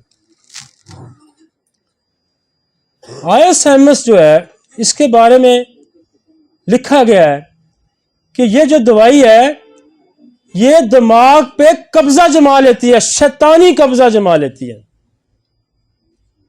और दिमाग को अपने कब्जे में ले लेती है और फिर अपने अपने अंदाज में इसको चलाती है। एक नॉर्मल जो बिहेवियर है दिमाग पे, उस पे वो कहता है कि शैतानी कब्जा जमा लेती है और फिर अपने मर्जी के काम उससे करवाती है। तो ये बच्चा भी कंपल्सन होती है इसको, दूसरों को मार देना, दूसरों को चीजें तोड़ देना, हिट करना, मारना, मां को मारता है, बाप को मारता है। तो इस बिहेवियर को कौन तोड़ेगा? आयोसेमस तोड़ेगा। और इसकी एक फिजिकल बड़ी बड़ी अलामत भी है, ये टीथ ग्राइंडिंग करता है, जैसे साइना वाला करता है ना, वो वाइल स्लीपिंग करता है, ये सारा दिन टीथ ग्राइंडिंग करता होगा, दांत पीस रहा, दांत पीस रहा। तो मैं कभी यहां से भी इसको हम पकड़ते हैं आयोसेमस को, day time all the time teeth grinding है इसकी। साइना की रात की है, सोने के दौरान इसकी आपको टीथ ग्राइंडिंग करता हुआ बच्चा नजर आएगा ना, ये तो उसको आप आयोसेमस देंगे, कभी फेल नहीं होगी। अब्यूजिंग लैंग्वेज करता है, गालियां देता है, बेतहाशा गालियां, न्यूड हो जाता है, वल्गर है, ये वल्गर होता है बहुत। मतलब उसको एहसास नहीं होता कि मैं, जैसे हमारे जो डायमेंशिया के मरीज भी होते हैं ना, डायमेंशिया के, वो भी वल्गर हो जाते हैं, कपड़े उतार देते हैं, सलवार उतार देंगे, पब्लिकली उतार देंगे, वो भी आयोसेमस ठीक करती है। ये ऑटिस्टिक को भी आयोसेमस ठीक करती है। आयोसेमस बहुत बड़ी दवाई है जो एक नॉर्मल बिहेवियर में बंदा नहीं रहता। इसी तरह स्टामोनियम है, यह भी इससे मिलती जुलती दवाई है। स्टामोनियम बहुत मिलती जुलती दवाई है इससे, और इसके अंदर भी वो हरकतें हैं जो एक नॉर्मल इंसान नहीं करता, और दोनों एक दूसरे की कंप्लीमेंट्री भी हैं। मजे की बात, आप आयोसेमस को और स्टामोनियम को एक दूसरे के साथ दे भी सकते हैं, स्ट्रामोनियम, और वो एक दूसरे की कंप्लीमेंट्री है। इसमें एक और दवाई है अगैरिकस, हमने लिखी है। अगैरिकस वह दवाई है, जैसे नेट्रोमेयर वाला बोलना देर से सीखेगा, कलकेरिया कार वाला चलना देर से सीखेगा, एगैरिकस कालीफास वाला एक्टिव नहीं होगा, स्लो होगा। एगैरिकस एक ऐसी दवाई है कि all type of learning process, all type of बोलना, समझना, सुनना, जितनी भी आपकी सिक्स सेंस हैं वो एगैरिकस इंप्रूव कराती है। एगैरिकस आपको रंगों की पहचान करवाती है। जो कलर ब्लाइंडनेस लोग आते हैं ना, हम उसमें भी एगैरिकस का इस्तेमाल करते हैं। और एगैरिकस ऑल टाइप ऑफ लर्निंग, बोलना, चलना, समझना, पढ़ना, लिखना, एवरी, जहां ये सारे डिसऑर्डर आ जाएं तो एगैरिकस टॉप पे चली जाती है। लिहाजा ये सीखते नहीं है जल्दी, ये सीखते नहीं है, मतलब लैंग्वेज नहीं सीखते, कम्युनिकेशन नहीं सीखते, बोलना नहीं सीखते, इंटरेक्ट करना नहीं सीखते। तो एगैरिकस जहां हाइपर एक्टिव आ जाएगा, जहां बिल्कुल ही उल्टा काम शुरू कर देगा, बिल्कुल अब्यूज हो जाएगा, बिल्कुल ही बेहुदा हो जाएगा, बिल्कुल ही गाली गलौज करेगा, बिल्कुल ही मारपीट शुरू कर देगा, वहां क्या करेगा, अल्जाइमर्स करेगी। तो जहां लर्निंग प्रोसेस स्लो हो जाएगा, ये इतना मारपीट नहीं करता, ये इतना समझ बूझ नहीं होती, मतलब आके आगे हाथ लगा देगा, पानी के अंदर रख देगा, कपड़े उधर पहन, ये इसको समझ नहीं होती एगैरिकस वाले को। तो ये लर्निंग आपको बच्चे को सिखाएगी, ये लर्निंग सिखाएगी।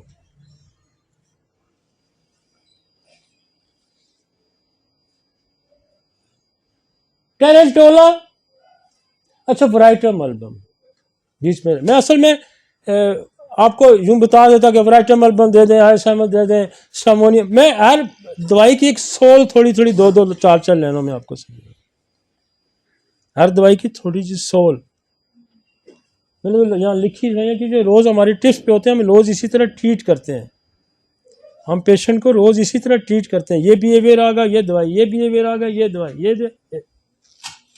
अब वराइटम एल्बम वाला इतना पागल होता है कि इसके अंदर भी वो कहते हैं ना कि हनीमन ने अपने वराइटम एल्बम के फुट नोट में लिखा हुआ है कि दुनिया के अगर पागलखानों का विजिट करो तो 30% वराइटम एल्बम के लोग मिलेंगे। ये गंद खाता है, ये अपना फुजला खा जाता है। और अक्सर जो है, जो हमारे ऑटिज्म वाले बच्चे आते हैं वो गंद खाते हैं, और जहां गंद खाने वाला बच्चा आ जाएगा तो आपको उसको वराइटम एल्बम हम देंगे। टेरेंटोला, टेरेंटोला देखें, ये स्पाइडर है, और स्पाइडर की नेचर क्या है? स्पाइडर की नेचर ये है कि एक जगह ये टिकता नहीं, एक जगह ये टिकता नहीं।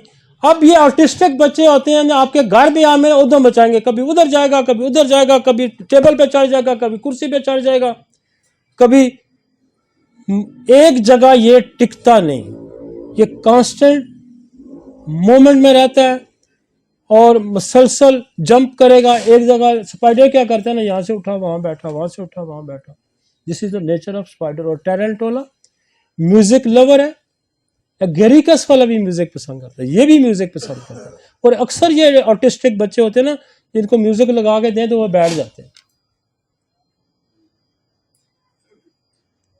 अब आप कहेंगे इतनी दवाइयां दिमाग में डाल रहा है, भाई दुनिया में इसका इलाज ही कोई नहीं, तो दिमाग में इतनी दवाइयां डालनी पड़ेंगी आपको, और इस अलग अलग बिहेवियर आपको जांचने पड़ेंगे, ये अलग अलग बिहेवियर जांचने पड़ेंगे। हर दवाई का एक फीचर है, उसको आपको समझना पड़ेगा। ये सारी नहीं मैं कह सकता कि सारी कूट के एक जगह में डाल दें, ये जी 10-12 दवाइयां कंपाउंड बना लें तो खिलाएं तो सारे ठीक हो जाते हैं। तो ज़्यादा जब सारी हम डालेंगे तो क्या तमाशा लगेगा। पहली तो बात है, इसमें तो बेशुमार एक दूसरे को एंटीडोट भी करी जा रही हैं। कंपाउंड वाले ये नहीं देखते जब बनाते हैं, वो अल्लाह के बंदे, तुमने मक्साल भी डाली है, तूने सलेशिया भी डाली हुई है, तूने उसका एंटीडोट एप्पल साल भी डाली हुई है, वो अल्लाह के बंदे कोई मुखालफ है, कोई एंटीडोट करे, वो तो पता नहीं क्या क्या तमाशे लगाती है। ऐसा ही है ना।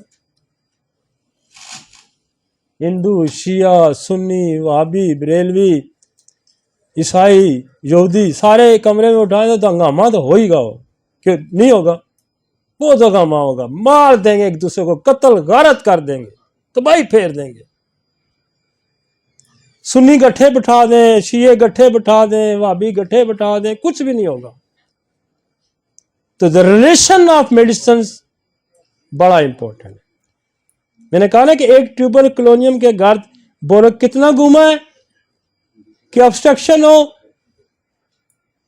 तो थूजा दो वैक्सीन की एक्सट्रक्टर, ट्यूबर कलोनियम ना काम करे तो सिफिलिनियम दो, ट्यूबर कलोनियम ना काम करे तो स्टेप्टोकोकस दो, स्टेफलोकोकस दो, ट्यूबर काम ना करे तो आप उसको न्यूमोकोक्सिन दो, ट्यूबर काम ना करे। इसको समझाओ यार, ट्यूबर ना काम करे फिर मैं बाहर निकाल दूंगा इसको। ट्यूबर ना काम करे तो कितनी गर्दान उसने की है।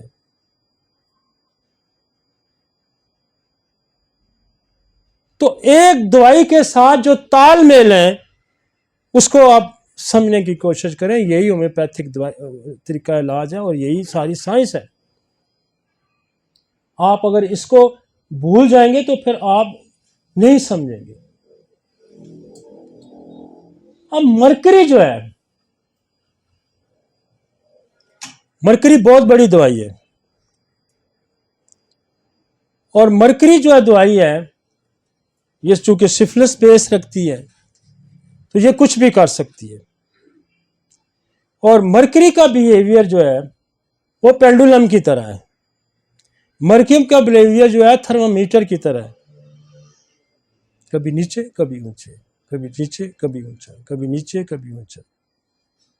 और बहुत ज्यादा इसकी जो पहचान है मरकरी की वो है रात को जो सलाइवा फेंकता है ये बहुत ज्यादा। मैं कैंप में आपको हम पूछते हैं रालें आती हैं? जी आती हैं। हम यही देखते इस बच्चे को फिट्स पड़ रहे हैं, हम नहीं देखते ये बच्चा मेंटली रिटार्टेड है, हम नहीं देखते ये बच्चा रिकेट्स का है। जब उसको रालें रात को सोते हुए आती होंगी नहीं तो वो मरकरी उसको काम करेगी, वो उसको फिट्स भी ठीक करेगी। ये पोलिक्रेस है, उसका मेंटली कंडीशन भी ठीक करेगी, उसको रिकेट्स भी ठीक करेगी, उसका चलना बिहेवियर भी ठीक करेगी। तो mercury is a big medicine और इसकी एक शनाख्त बड़ी खूबसूरत है। वो बाकी जो है सर्दी में तकलीफ ज़्यादा पाएगा, गर्मी में तकलीफ पाएगा, लेकिन बच्चा सोते हुए मुंह पे सोते हुए वाइल स्लीपिंग वाइल अगर मुंह से रालें आती हैं तो बच्चे के सोते हुए सर पे पसीना आता है, सख्त सर्दी है, चाहे वो उसको फिट्स पड़ते हैं, चाहे वो ऑटिज्म है, चाहे उसको रिकेट्स है, चाहे वो सुनता नहीं है, चाहे वो बोलता नहीं है, कलकेरिया कार्ब काम करे, कलकेरिया कार्ब काम करे। एक अलामत और इतने काम, एक अलामत और इतने काम। एक अलामत सैलिवेशन तो बेशुमार काम, एक अलामत सर पे स्वेटिंग, सख्त सर्दी में सर पे कपड़ा न हो तो बेशुमार काम कलकेरिया काम। वो निमोनिया भी ठीक करेगी, वो रिकेट्स भी ठीक करेगी, वो बोलना भी सिखाएगी, वो मेंटली रिटार्डेशन भी ठीक करेगी, वो ऑटिज्म भी ठीक करेगी। और दुनिया में किसी ये क्या करते हैं, इनको या तो स्लो कर देते हैं या कोई टॉनिक लगा लेते हैं। दुनिया की कोई साइंस नहीं है जो इतने बिहेवियर को डील करने की सलाहियत रखती है। ऑटिज्म सैकड़ों बच्चे ऐसे हैं मेरे पास, सैकड़ों बच्चे ऐसे हैं जो ऑटिज्म के बिल्कुल ठीक है, नॉर्मल स्कूलों में जाते हैं और यही फीचर, यही डिस्कशंस है उनके पास। वैक्सीन को पहले कंसीडर करें। अब दुनिया में जो इस वक्त रिसर्च हो रही है, बहस है, वो कहते हैं यार वैक्सीन के असरात आ रहे हैं। वैक्सीन के असरात आ रहे हैं बच्चों में। अब वैक्सीन के असरात आ रहे हैं तो वैक्सीन के असरात दूर न करने के लिए मैं दुनिया को ये कहता हूँ कि आपको होम्योपैथी पढ़नी पड़ेगी। फिर आपको होम्योपैथी पढ़नी पड़ेगी, आपको होम्योपैथी समझनी पड़ेगी। और कितना बड़ा शेड है ये होम्योपैथी का, कितना बड़ा शेड है होम्योपैथी का, सिर्फ एक वैक्सीन के असरात को खत्म करना। दुनिया की इतनी तरक्की कर चुकी है दुनिया की, किसी के पास ये शेड है ही नहीं। हमारे पास एक बहुत बड़ा शेड है जो अब मर्ज हुआ है अभी इन 2-4-10 सालों के अंदर, कि जो दवाई किसी पे बुरे असरात मरतब करी उसी दवाई को पोटेंटाइज करके दे दें तो वो ठीक हो जाता है, उसी दवाई को पोटेंटाइज करके दे दें। ये भी उनके पास कोई नहीं, किसी और साइंस वालों के पास ये नहीं है। पेनाडोल से होगा तो पेनाडोल दे दें, किसी एंटीबायोटिक से हुआ तो एंटीबायोटिक को डाइल्यूट करके दे दें, किसी वैक्सीन की वजह से तो वैक्सीन ही डाइल्यूट करके दे दें। है ना मजे की साइंस। तो ऑटिस्टिक बच्चों में ये चंद एक ऐसी बड़ी बड़ी दवाइयां हैं, इनको आपको ने याद रखना बहुत जरूरी है। गैरिकस है, स्टामोनियम है, हायोसैमस है, मरकरी है, वराइटम है, उतनी दवाइयां तो कोई नहीं है।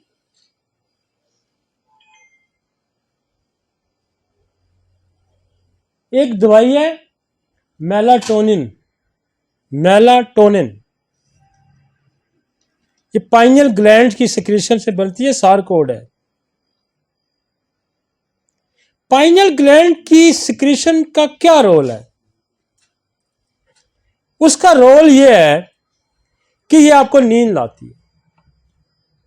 ये ग्लैंड जो सिक्रीट करता है उसका फंक्शन ये है कि आपके नींद लाने का। अब इन बच्चों में ये सोते भी नहीं है,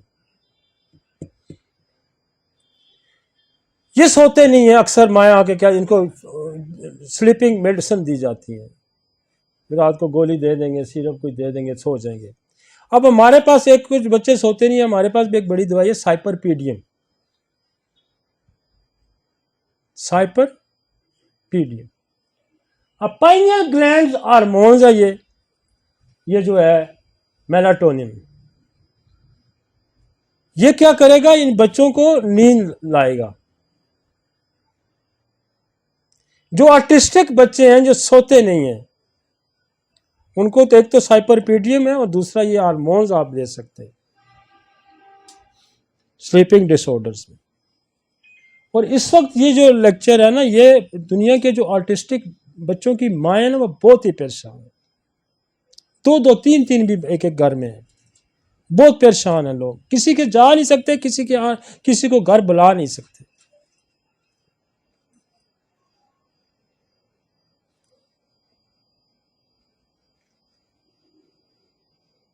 और ये ऑटिस्टिक बच्चों में ये रिसर्च में पाया गया है कि पाइनियल ग्लैंड्स की सिक्रीशन रिड्यूस हो जाती है। और ये नॉर्मली जाके कहाँ रिड्यूस होती है? ओल्ड एज में। अब हमारी दवाइयाँ कौन कौन सी नींद में काम करती हैं? कोफिया है, इग्नेशिया है ना, पैसिफ्लोरा है। ये क्या करेंगी ये दवाइयाँ? इनका मोड ऑफ एक्शन क्या है? इनका मैकेनिज्म क्या है? इनका मैकेनिज्म यह है कि ये पाइनियल ग्लैंड की सिक्रीशन को इंक्रीज कराएंगी।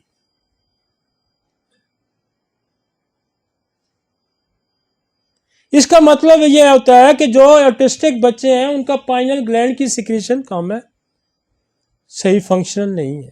तो ये सारकोर्स आप उसको दे सकते हैं, लेकिन आपकी अपनी जो नींद की दवाई है जैसे साइपरपीडियम है, इग्नेशिया है, कॉफिया है, अक्सर माएँ ऑटिस्टिक बच्चे की आती हैं, वो बच्चा किसी के साथ अटैच हो जाता है, दादे के साथ, नानी के साथ, दादी के साथ, चाचे के साथ, वो बाहर चला गया जब बच्चा सोता ही नहीं है जी, उसको क्या हम इग्नेशिया देंगे तो सोना, उनको मैं इग्नेशिया दे तो सो जाते हैं। तो कौन सी चीज ने उसको स्टिमुलेट किया, ट्रिगर किया, उसको एड्रेस करें। और मैं आपको बताऊं कि ये जो आर्टिस्टिक बच्चों की फील्ड है, ये ऑटिज्म की फील्ड है, दुनिया इस वक्त इस पे परेशान है और आप इस पे दस्तरस रखते हैं। आप इसको, इसके मैकेनिज्म को समझें, आप अपनी दवाइयों के मैकेनिज्म को समझें, आप इस पे दस्तरस रखते हैं, आपके पास इसका इलाज है, आपके पास इसका इलाज है।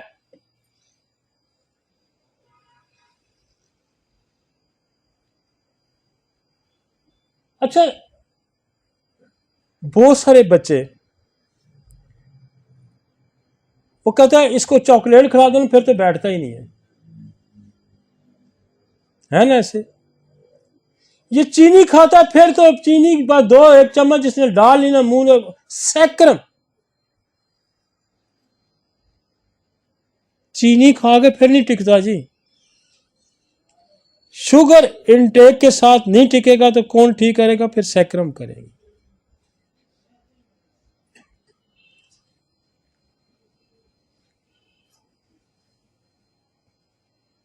अच्छा, कैमा वगैरह वाला तो होता ही बेहुदा है ना, कैमोमेला वाला बच्चा। और मैंने यकीन माने बेशुमार बच्चे हमने कैमोमेला से ठीक किए। इसका काम है कोई चीज़ दो, पहले मांगेगा फिर फेंक देगा,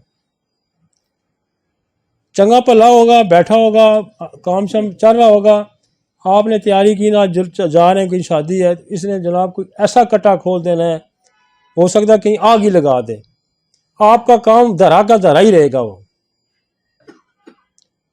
मतलब ऐसी सिचुएशन क्रिएट कर देगा कि आप की सोच से बाहर है। जो ही आपने कपड़े शपड़े पहने, तैयारी पकड़ी, इसने हो सकता है कोई तीली अंदर से पकड़ के तो कहीं आग ही लगा दे, कोई ना कोई पानी गिरा दे, कुछ ना कुछ काम ये उल्टा कर देगा। तो ये बड़ा बेहुदा होता है और इरिटेबल होता है और जिद्दी होता है। अब जिद्दी कैमोमेला वाला भी होता है और जिद्दी साइना वाला भी होता है। साइना वाले भी ऑटिस्टिक होते हैं। बेशुमार बच्चे हमने साइना से भी ठीक किए। साइना वाला जिद्दी होता है, बात ही नहीं सुनता, लेकिन उसकी एक ही पहचान है कि वो रात को टीथ ग्राइंड करता है। और ये जो जगह होती है उसकी है ना, ये जगह, इसमें थोड़ा सर्कल होगा और बिल्कुल ये जिल्द उसकी पतली होगी और बिल्कुल कागजी जिल्द होती है इसकी, कमज़ोर होता है, कागजी जिल्द होती है बिल्कुल पतली। पहले तो शक्ल से हम पहचानते हैं, फिर एक सवाल मैं पूछता हूँ कि सोते हुए दांत पीसता है?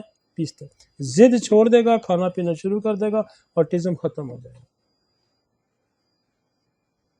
और कैमामेला से बिल्कुल कैमामेला की पिक्चर पेश करता है ये, लेकिन कैमामेला से डिफर ये करेगा, एक तो ये कमज़ोर होगा, खाना पीना नहीं होगा इसका, या बहुत ज़्यादा खाएगा और रात को टीथ ग्राइंड करेगा, उल्टा सोएगा। This is the कैमामेला।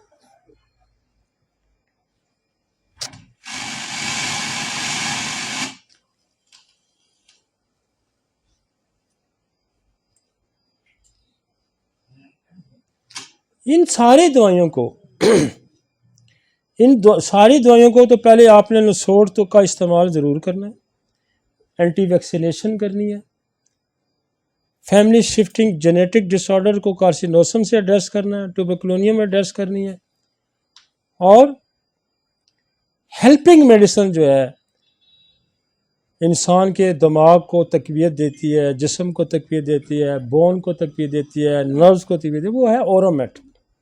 आप इन सारी दवाइयों के साथ एज ए कम्प्लीमेंट्री दवाई ओरोमेट का इस्तेमाल कर सकते हैं। ओरोमेट अगर प्रेगनेंसी के दौरान माँ को खिलाई जाए, प्रेगनेंसी के दौरान, वो खूबसूरत बच्चा पैदा करेगी और अक्लमंद बच्चा पैदा करेगी। जिन औरतों के यहाँ ऑटिज्म वाले बच्चे पैदा हो रहे हैं, एक हो गया, तो दूसरे बच्चे की प्रेगनेंसी के दौरान आप उसको कार्सिनोसन ट्यूबर का इस्तेमाल करवाएं और साथ ओरोमेट का इस्तेमाल कराएं। बच्चा खूबसूरत भी पैदा होगा, बच्चा ज़हीन भी पैदा होगा, अक्लमंद भी पैदा होगा। काली फास का इस्तेमाल करें वो भी फुर्तीला पैदा होता है, कार्बोवेज का इस्तेमाल करें वो भी फुर्तीला होता है। और सिपिया का और उस औरत को अगर इस्तेमाल कराएंगे, उस औरत को अगर सिपिया का इस्तेमाल आप कराएंगे तो वो जेनेटिकली जेनेटिक सिस्टम उसका बड़ा स्ट्रांग होगा, वो बहुत फर्टिलाइज बच्चा पैदा होगा, सेक्सुअली बड़ा स्ट्रांग पैदा होगा अगर सिपिया वो खाती। तो ये एक भी है कि आप माँ का भी ट्रीटमेंट कर सकते हैं। आप उनको कार्सिनोसन का इस्तेमाल करा सकते हैं ड्यूरिंग प्रेगनेंसी, आप एक्सरे का इस्तेमाल करें ड्यूरिंग प्रेगनेंसी। तो वो सारे जेनेटिक फॉल्ट जो ऊपर से शिफ्ट होकर नीचे आ रहे हैं सबको उड़ा के रख दें, सबको उड़ा के रख दें। और जो लोग कहते हैं ना जेनेटिक अभी ठीक नहीं, हमारे पास बेशुमार बच्चे हैं जर्मनी से स्टडी टेस्ट होके आ रहे हैं। अभी मेरे पास एक बच्चा था, उसका जो वो था यूरिन ब्लैक आता है उसको, उसमें उस डिजीज़ में वो जेनेटिक डिसऑर्डर है। अभी रात को एक बच्ची सिस्टिक फेब्रोसिस की थी, वो भी जेनेटिक डिसऑर्डर है। तो हमने उसका काउंटर चेक हम करा रहे हैं तो बिल्कुल नॉर्मल हो रहे हैं उनके जीन्स। कौन सा?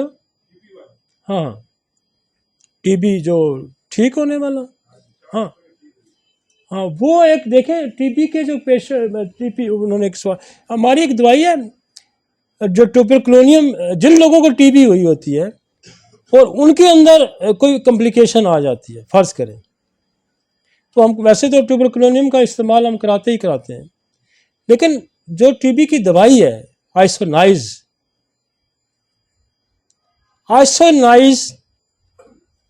अगर उन लोगों को आप इस्तेमाल कराएंगे तो उनकी सारी कॉम्प्लिकेशन को ख़त्म कर देती है जो टीबी की दवाइयाँ। और अभी एक केस मैं आपको रिपोर्ट करूँ कि बच्ची थी, हमने उसको 4 हफ्ते दी, उसको ट्यूबरक्लोसिस, लेटेंट ट्यूबरक्लोसिस थी जो किसी वक्त भी हो सकती थी, छुपी हुई। 4 हफ्तों की दवाई के बाद हमने कार्सिनोसन ट्यूबर 1 की एक डोज और आइसोनाइज 200 एक डोज हम वीकली देते रहे, 4 हफ्तों बाद नेगेटिव हो गई।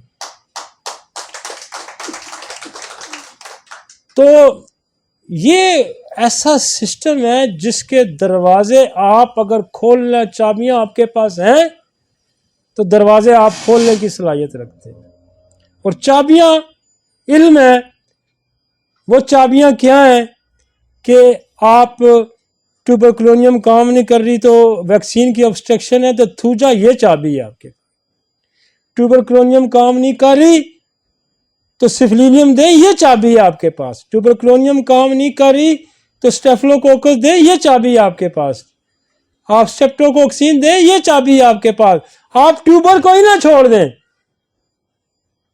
वो यार ये तो काम ही नहीं करी बेजमा देता है, भाई यार उसकी ऑब्स्ट्रक्शन को उसके आगे पीछे देखें कि क्या करना है उसके साथ। ट्यूबर हमने पल्सरटीला से हजारों काम हम लेते हैं, पल्सरटीला से उसको रास्ता देते हैं। आप मजदूर को काम पे लगा देते हैं, उसको समझाते ही नहीं कि काम क्या करना है, तो वो क्या करेगा? दीवार का दीवारें तोड़ेगा आपकी दीवार। उसको कहते हैं ना ये नाला साफ करना है तूने, ये खुदाई करनी है तूने, तूने ईंटें इकट्ठी करनी है, तूने गारा बनाना है, तूने ये करना है, उसको बताएंगे ना। डायरेक्शन कौन देगा? डायरेक्शन हर दवाई को ये पीछे वाली दवाई डायरेक्शन देगी।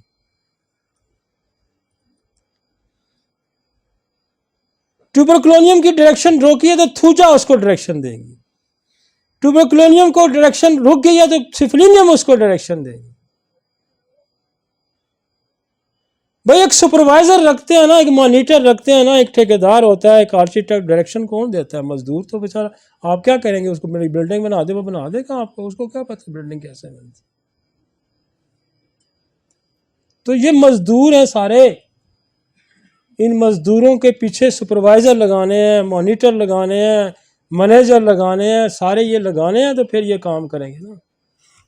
ऐसा ही है ना। फौज आपके पास 20 लाख है, उसके पास जर्नैल ही कोई है, फौज ने क्या लड़ना है? किस माल पे लड़ना है? भाई आप पे वो 10 लाख फौज है।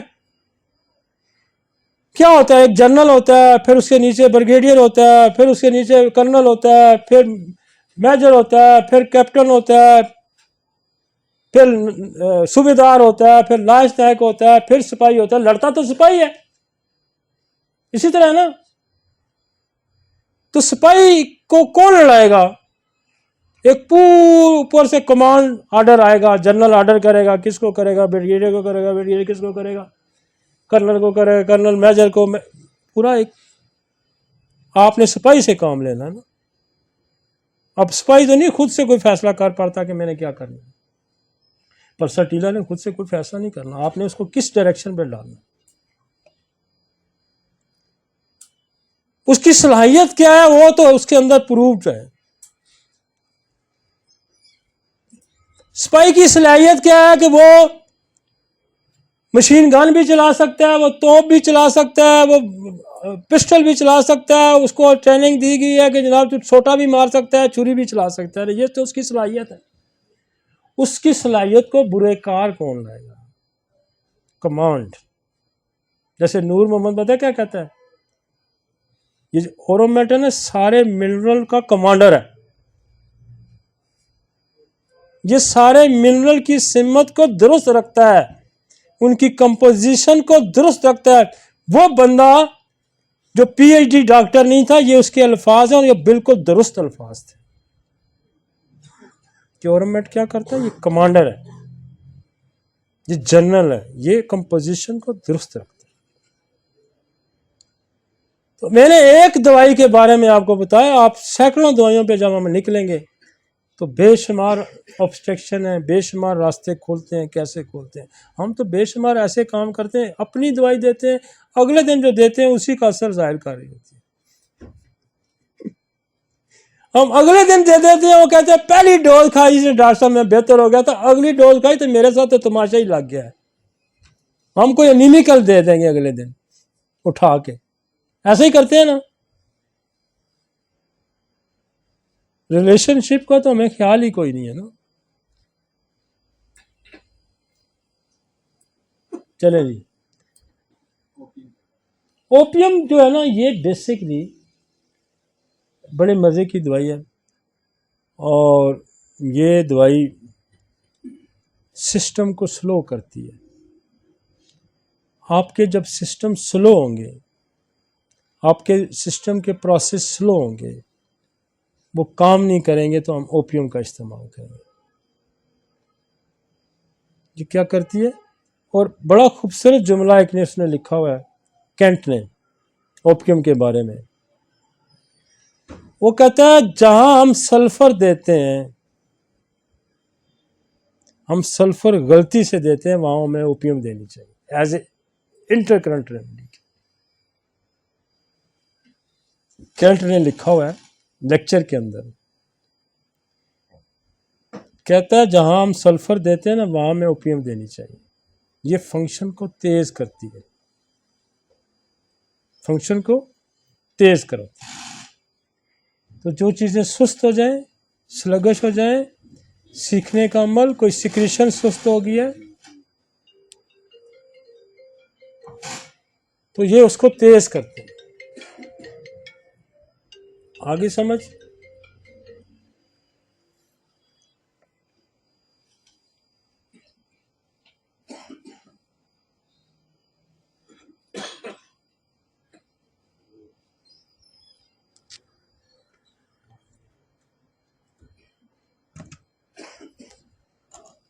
हो गया जी? कुछ ठीक हो गया?